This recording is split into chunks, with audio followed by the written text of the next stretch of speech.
না, কেন প্রভু? আমি তোমার সঙ্গে একটা কথাও বলবো না। ও, আমার উপর বুঝি অভিমান হয়েছে? কিন্তু তুমি তো জানো প্রভু, স্বামী শাশুড়ি ননদিনের চোখকে ফাঁকি দিয়ে কত কষ্ট করে আমায় ছুটে আসতে হয় শুধু তোমায় দেখবো বলে। তাহলে কেন কেন এত অভিমান? ও ঠাকুর, তুমি কি জানো না, তোমাকে না দেখলে আমি যে কিছুতেই ঘরে থাকতে পারি না। তোমার মোহন মাসের সূর্য আমাকে তোমার কাছে টেনে নিয়ে আসে। কেন প্রভু, তাহলে কেন এত অভিমান? দয়া করো, দয়া করো, এই হতভাগীর উপর আমায় তুমি কাছে টেনে নাও। তুমি কথা বলবে না? এত অভিমান হয়েছে আমার উপর কেন ঠাকুর? তুমি তো সব জানো।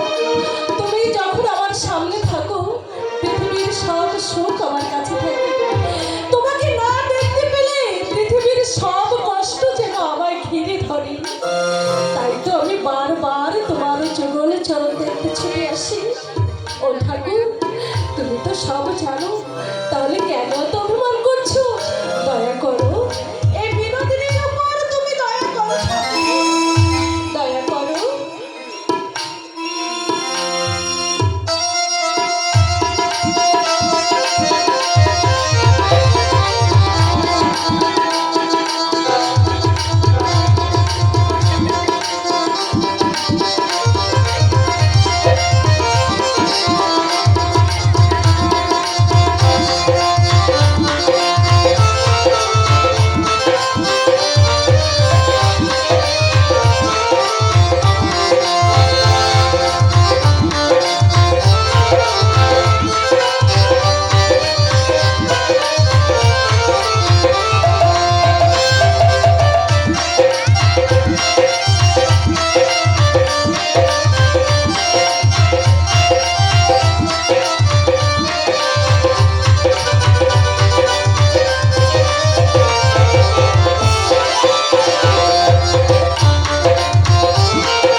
এমনি করে তোমার বুকের মধ্যে আমাকে ধরে রেখো, তাহলে স্বামী শাশুড়ি ননদিনীর কোনো কষ্ট, আমার আর কোনো কষ্ট থাকবে না।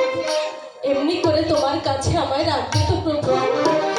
প্রভু বলো, এই ক্ষণে তুমি আমাকে কথা দাও, এই রায় বিনোদিনীকে তুমি তোমার চরণ ছাড়া করবে না তো? বনমালী, বনমালী, তুমি আমার প্রণাম গ্রহণ করো।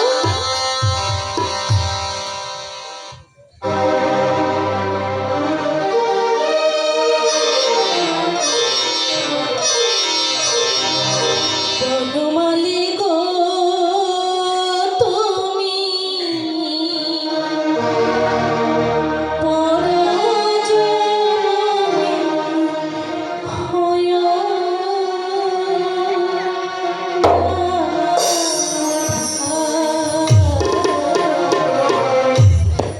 বনমালী গো, তুমি পরজনমে হয়ো বনমালী গো, তুমি পরজনমে হয়ো তুমি যাইও কে যাইও যমুনার ঘাটে,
হিংসায় পরিপূর্ণ হয়ে উঠেছে।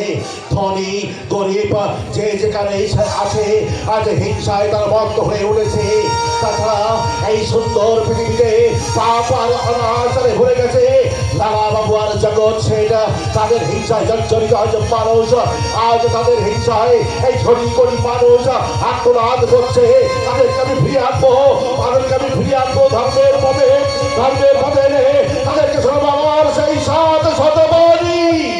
সদা সদা হি ধর্মস্বগ্লানি ভবতি ভারত অদ্ভুতানাম আধর্ম শততমানাম শ্রীরাম মহাব প্রেরণায় সাধনাং বিরাজায় ধর্মশ্রীরাম কর্মজনস্তপ্রহতায় সম্ভবামি যুগে যুগে। কৃষ্ণ মধুর নাম জপরে অবিরা শান্তি পাবি রে অনন্তরে। কৃষ্ণ মধুর নাম জপরে অবিরা শান্তি পাবি রে অনন্তরে।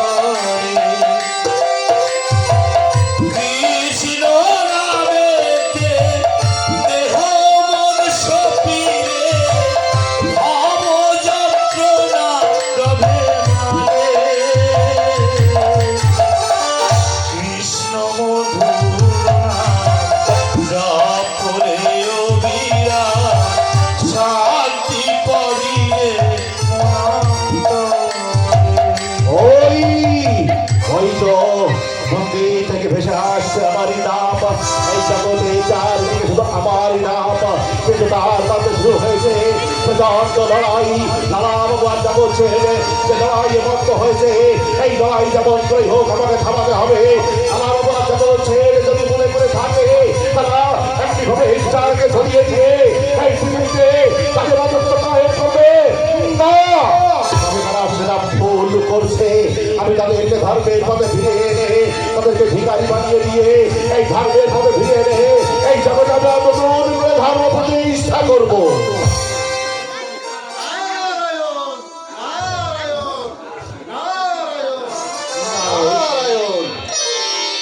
প্রণাম তবর আতুল চরণে। বলো কি সংবাদ নারদ? আগামীকাল প্রত্যুষে শুরু হবে লালা বাবু আর জগৎ শেঠের মধ্যে ক্ষমতার লড়াই। আর জীবন যাবে সাধারণ মানুষের। ধনী গরিব যুবা বৃদ্ধা কাঙ্গাল কেউ বাদ যাবে না ভগবান। যে সবই হচ্ছে আমার লীলা নারদ। তুমিই তো জানো কেউ ভালো আবার কেউ মন্দ, কে যে গুন্ডা বদমাইশ আবার কে যে ভালো মন্দ, এ সবই হচ্ছে আমার লীলা নারদ। ভগবান এই জগতে মন্দ আছে বলেই আমরা ভালোর কদর বুঝতে পারি নারদ। জানো নারদ, ভালো মন্দ যদি না থাকে তাহলে এই জগৎ কোনোদিন চলতে পারে না নারদ। তাই ভালো না থাকলে আমরা মন্দটাকে কি করে বুঝবো? আবার যদি মন্দ না থাকে তাহলে এই জগতের মানুষ তারা কেউ ভালোর কদর বুঝতে পারবে না। ভগবান তোমার লীলা তুমি করো ঠাকুর, আমি কিছুই বুঝি না। সবই তোমার ইচ্ছা ঠাকুর। বুঝেও তুমি না বুঝার ভান করছো নারদ। ভগবান নারায়ণ নারায়ণ। এসব কথা থাক। তারপর তোমাকে যে জন্য পাঠিয়েছিলাম সে সংবাদ কিছু এনেছো? জানিয়েছি প্রভু। রামানন্দ কি বললেন নারদ? রামানন্দ বললে গোবিন্দর কৃপায় সব ঠিক হয়ে যাবে। যার লীলা তাকেই বুঝতে দাও নারদ। নারদ, ভগবান আমি যেন মাঝে মাঝে কেমন যেন গোলক ধাঁধায় পড়ে যায়। নারদ, রামানন্দ বলে যার লীলা তাকেই বুঝতে দাও। আবার তুমি বলো ইচ্ছাময়ের ইচ্ছাতে সব কিছু হয়। আমি এখন কোন দিকে যাই বলো তো ঠাকুর? নারদ, এটাই তো মানুষের জীবন। কেউ কাঁদবে আবার কেউ হাসবে। অনিত্য এই সংসার, কদিনের জন্য হচ্ছে তাদের জীবন। জানো নারদ, মানুষের জীবন আজ কর্মে শখে বাঁধা, তাদেরকে যেভাবে চালাই তারা সেভাবেই চলে নারদ। এই জগতে ভালো মন্দ দুটো নিয়েই হচ্ছে জগৎ। তাই এই ভালো মন্দর খেলার সঙ্গে জড়িয়ে আছে আমার ইচ্ছা আর অনিচ্ছা। ভগবান! একটা কথা মনে রাখবে নারদ, আমার ইচ্ছাতেই এই জগৎ চলে। জগতে যা কিছু হয় সবই হচ্ছে আমার ইচ্ছা। আমার লীলা প্রকাশের জন্য যা প্রয়োজন আমি তাই করে থাকি নারদ। সব তোমার ইচ্ছা ঠাকুর। এই দেহ হচ্ছে নশ্বর, আত্মা অবিনশ্বর। আত্মার কোনো মৃত্যু নেই, জরা নেই, ব্যাধি নেই। আত্মা হচ্ছে নিষ্পাপ নিষ্কলঙ্ক নারদ। ভগবান! আত্মা হচ্ছে অমর, কোনো অস্ত্র তাকে ছেদন করতে পারে না নারদ। কেউ তাকে পোড়াতে পারে না নারদ। জানো, কোনো ক্লেদ আত্মাকে স্পর্শ করতে পারে না, আর কাটতেও পারে না। জানো নারদ, কাপড় যেমন পুরাতন হয়ে গেলে তাকে বাদ দিতে হয়, তেমনি মানুষের দেহ যদি পুরাতন হয়ে যায় সেই দেহটাকেও বাদ দিতে হয় নারদ। সেই দেহটাকে আত্মা নিয়ে অন্য দেহে প্রবেশ করাতে হয়। ভগবান! আমাকে এবার কর্তব্য করতে দাও নারদ। তুমি যাও রামানন্দর ওখানে চলে যাও নারদ। তার কাছে গিয়ে বলো তিনি তো লালা বাবার জগৎ ছেড়ে যেমন করে হতে ধর্মের পথে নিয়ে আসে, লালা বাবার জগৎ ছেড়ে যদি ধর্মের পথে না আসে তাহলে রামানন্দকে তুমি বলে দেবে তারা যেন তাদেরকে গুরুমন্ত্র না দেয়। যাও নারদ, যাও। আর যাওয়ার সময় আমার অমীয় বাণী তুমি তাদেরকে শুনিয়ে দেবে। যদা যদা হি ধর্মস্য গ্লানি ভবতি ভারত অভ্যুত্থানম অধর্মস্য